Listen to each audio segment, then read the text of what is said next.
goodness. It's the heroes of faith. There are 16 named persons in this one chapter that had faith in God.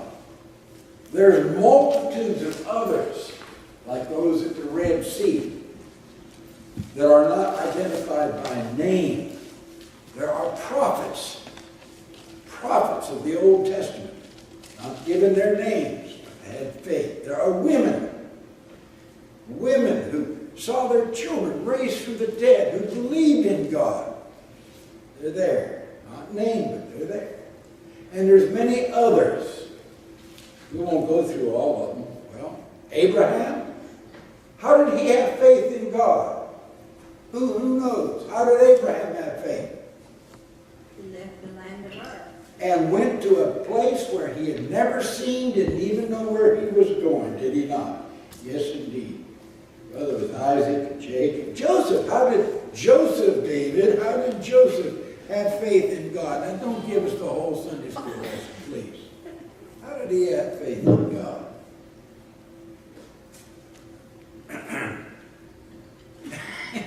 How did Joseph have faith in God? What's the main thing you remember about Joseph? Having faith. He believed. He believed what God told him. He was in prison. There 20 years and he never stopped. Moses. How did Moses show faith in God? Anybody? Moses.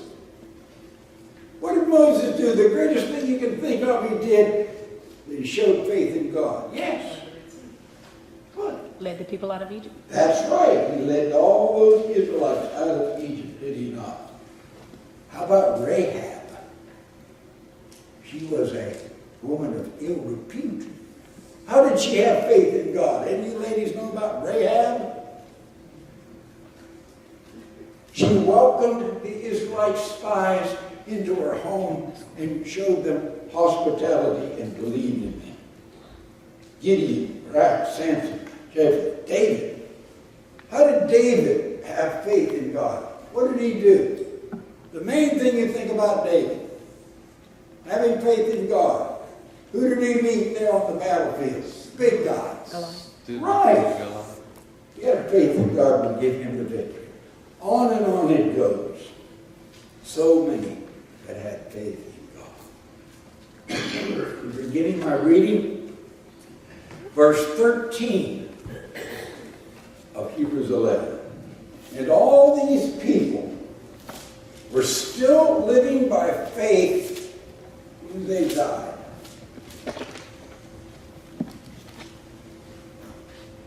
Well, wouldn't that be wonderful if you were to die with the same faith you have right now? They did not receive the things promised. They only saw them and welcomed them from a distance. And they admitted that they were aliens and strangers on earth. People who say such things show that they are looking for a country of their own. If they had been thinking of the country they had left, they would have had opportunity to return. Instead, they were longing for a better country, a heavenly one. Therefore, God is not ashamed to be called their God,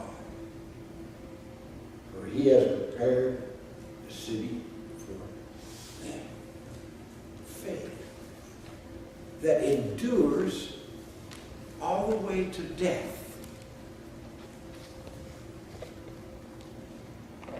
I guess Nettie and Sue, I guess I'll never forget Curtis. Young preacher boy from Louisiana College came here in '67. He went into McConnell's clinic, bunking. He was dying. You know that. In fact, he came back out to the house and he died there. I'll never forget the day I visited him. And he's laying in bed and he's looking up to the ceiling and he pointed up in a raspy, weak voice. He said, "You see them?" I looked up. There were tiles, ceiling tiles. What's so special about ceiling tiles? I did not see what he was seeing. He saw where he was going. He saw with faith and he believed. And he was trying to tell this young preacher boy, look up and see what I see. And I didn't see it. I saw ceiling tiles. I had lived as long as him. I had been through as much as him. Eddie and Sue, Richard, he died with faith. That's the way to die. You live with it, you die with it. It's a faith that will endure to death itself. And it endures suffering.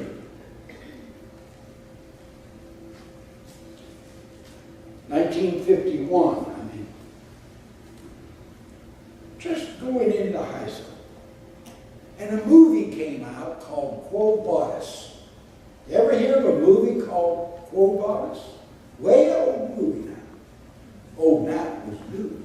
I went to it. I was not a Christian. I didn't know Christ. I didn't know much of anything about God. But I went to that movie. And there's a scene in that movie that I never forgot. To this day, I can see it. Peter Ustinov played the role of Nero, who was persecuting Christians, putting them to death in the Colosseum. And he walks into the arena the next morning. And as he's walking through the bloody sands of the arena, dead Christians, mauled and killed and torn apart by lions and beasts and gladiators. And I never forgot the picture. He picks up the head of a dead Christian. And he looks at it, and he is dumbfounded. Because in the face of that dead Christian, he's smiling. I've never forgotten that. That had an impact on my young life even then, even though I didn't know Christ. But I still remember that Christians have suffered and even died horrific deaths, but they can do so with joy. They died singing because they had faith in what was still coming. A faith that endured to their death and a faith that anticipated the future. That there was an unrealized promise. You don't have it now. You're looking for it. You don't have it right now. You think you do, but you don't. You're anticipating it. And your faith looks forward to that time when you shall go into that other country. You're a pilgrim here. Kind of like a Pennsylvania boy that comes to Louisiana. I'm a pilgrim. I never quite fit in. Okay, I know that. I never will. But it's not just that. You do not fit in. None of us do that know Christ. We feel kind of an emptiness. We feel like we don't belong. And no matter how good and kind our neighbors and friends are, we know we really do not belong in this world. We don't. We're citizens of another kingdom, citizens of another world. We're looking for something else. We're anticipating a future. It's unrealized that we have the promise. We believe the promise, but it's unrealized right now. It will be. It will come. And we don't have any desire to go back to our unsaved life. I do not want to go back to what I was when I went to that movie, Quo Vadis. I don't want to go back anywhere. I only want to live in the present and go forward and forward and upward and forward, always upward and forward. anticipated what is yet going to come for you and for me. Oh, don't ever want to go back. That's what the scriptures tell us. Never go back. It's a faith that endures to death. It's a faith that anticipates heaven. And it's a faith that yearns for heaven. Are you homesick? I'm homesick. I don't ever feel quite comfortable here. It's never really home for me. It's just for a little while. And I have a focus that is yet in the future.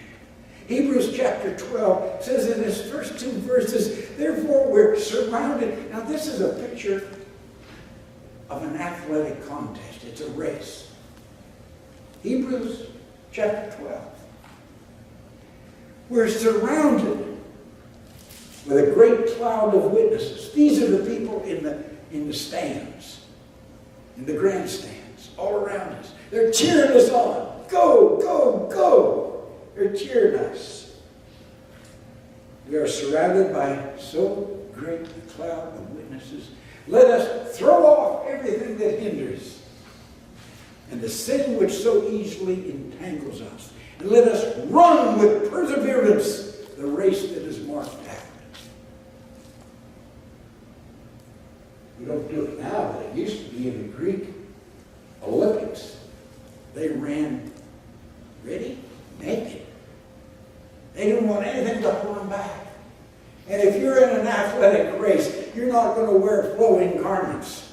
You want to be rid of everything. You're going to have short skivvies on and just a little short t-shirt on. But you're not going to be encumbered with anything. You want to get loose of it. Whatever's tying you down, whatever is encumbering you and me, whatever is holding us back, get rid of it. Be rid of it. Throw it away. Be free to run the race. Let us run with perseverance the race that is marked out before us, fixing our eyes. If you want to win the race, you don't look around, you don't look behind to see what everyone else is. That's the trouble we have in church. We're too busy looking at each other. Put your eyes at the end, at the finish line. And strive for that. And when you look there, you will see Jesus, the pioneer and the perfecter of our faith. So reads Hebrews 12. Run! Go for broke! Go for it! Free yourself!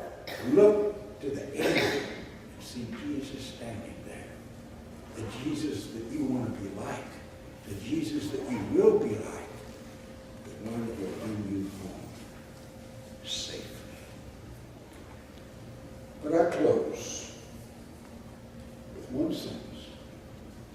Well, I'll say more than that, you know, but there's one sentence to close with. It's Hebrews 11. It's actually half a sentence. Hebrews 11:38 says something very important to each one of us. The world was not worthy of them. The them is these Hebrews of faith all through the chapter. And 11:38 says the world was unworthy of them. This old world is unworthy of you. This old world is unworthy of me. This old world is not worthy of people of faith that really believe. The world is not worthy. Your own families, your loved ones that you care about that do not know Christ, they're not worthy of you. The world is not worthy of the true believers. They went about in sheepskins, goatskins, destitute, persecuted, mistreated. The world was not worthy of them. I thank God for every one of you, because I know that you are worth it all if think God is proud that you're a Christian? Can God be proud? Let me read you what Grace Noel Crowell, and I send you home with this. I think that God is proud of those who bear a sorrow bravely, proud indeed of them, who walk straight through the dark to find him there, and kneel in faith to touch the hem of his garment. Oh, he's proud of them who lift their heads to shake away the tears from eyes that have grown dim, who tighten quivering lips to turn to take the only road they know that leads to him. How proud he must be of them, he who knows all sorrow, and how hard grief is to bear. I think he sees you coming, and he goes with outstretched arms and hands to meet you there. And with a look, a touch on hand or on head, each finds their hurt strangely comforted. God is proud of you, and he welcomes you right now. Number 601, our invitation song, Now Fly Away.